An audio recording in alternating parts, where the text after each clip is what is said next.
Hello बच्चों, let's read the question. So the question asks which of the following is true for nucleolus. मतलब इन statements में nucleolus के लिए कौन सा statement सही है. तो A है larger nucleoli are present in dividing cells. B it is a membrane bound structure. C takes part in spindle formation. और D है it is a site for active ribosomal RNA synthesis. तो इस question के लिए हमारा की concept हो जाएगा न्यूक्लियस. तो हम लोग जानते हैं कि न्यूक्लियस क्या है. तो न्यूक्लियस को हम लोग कह सकते हैं कि it is a membrane bound structure in a cell,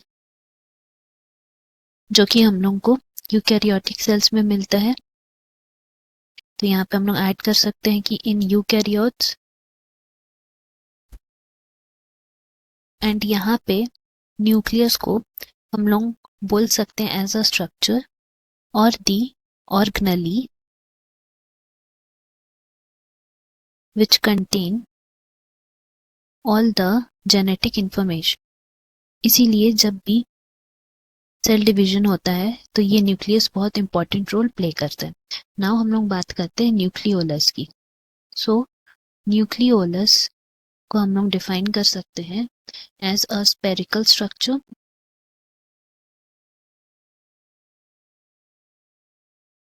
inside nucleus. That means nucleus के अंदर ये मिलता है which is tiny and dense. और ये टाइनी डेंस इसीलिए है because it contains protein, DNA and RNA. और ये सब जो है प्रोटीन, डीएनए, आरएनए, ये सब एक पर्टिकुलर रीजन में ही मिलता है. न्यूक्लियोलस के भी पर्टिकुलर रीजन में, which is called as NOR, that is nucleolar organising regions. यहीं पे हमें प्रोटीन, डीएनए, आरएनए मिलता है. So as a whole we can say that अगर ये हमारा न्यूक्लियस है तो इसके अंदर एक डेंस स्ट्रक्चर है, ये वाला जो रेड कलर्ड है. यहाँ पे हमें न्यूक्लियोलस मिलता है एंड न्यूक्लियोलस के अंदर एक ब्लू डॉट जो है it represents nucleolar organising regions, जहाँ पे ये सब मिलते हैं हमें.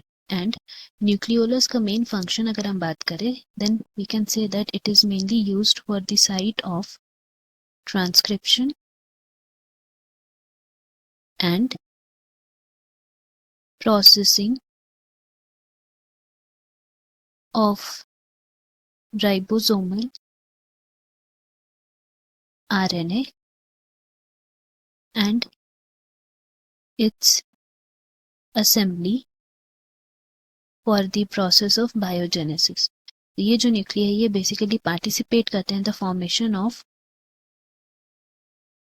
Signal recognition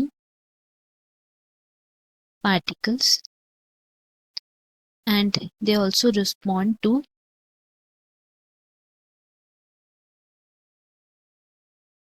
cell stress. तो ये सारा डिस्क्रिप्शन था अबाउट न्यूक्लियोलस. तो फर्दर हम लोग कह सकते हैं कि क्योंकि इसमें प्रोटीन्स, डीएनए, आरएनए होते हैं तो ये फॉर्म करता है specific part of all the chromosomes. तो अब हम लोग स्टेटमेंट्स में आते हैं. तो जैसे कि हम लोग देख रहे हैं कि पहला स्टेटमेंट बोल रहा है larger nucleoli are present in dividing cells. तो ये स्टेटमेंट इनकरेक्ट है बिकॉज न्यूक्लियोलाई सब जगह स्ट्रक्चर उसका सेम रहता है, साइज भी सेम रहता है. अब बी है it is a membrane bound structure. तो अभी हम लोग पढ़े थे यहाँ पे कि ये स्पेरिकल स्ट्रक्चर है, डेंस स्ट्रक्चर, जिसमें कोई मेम्ब्रेन नहीं है, ओनली इसका जो आउटर स्ट्रक्चर है दैट इज न्यूक्लियस, ये मेम्ब्रेन बाउंड स्ट्रक्चर है. बट इसके अंदर जो न्यूक्लियोलस मिलता है वो मेम्ब्रेन बाउंड नहीं है. तो इसीलिए ये स्टेटमेंट भी गलत है. फिर सी है it takes part in spindle formation. तो we have to remember that spindle formation is done by centrosome, या फिर हम लोग इसको सेंट्रियोल्स भी बोल सकते हैं, एंड नॉट बाय न्यूक्लियोलाई। तो इसीलिए यहाँ पे हमारा करेक्ट आंसर हो जाएगा D, that is it is a site for active ribosomal RNA synthesis. तो हम लोग कह सकते हैं option D is our correct answer. Hope you have understood. Best of luck. Thank you.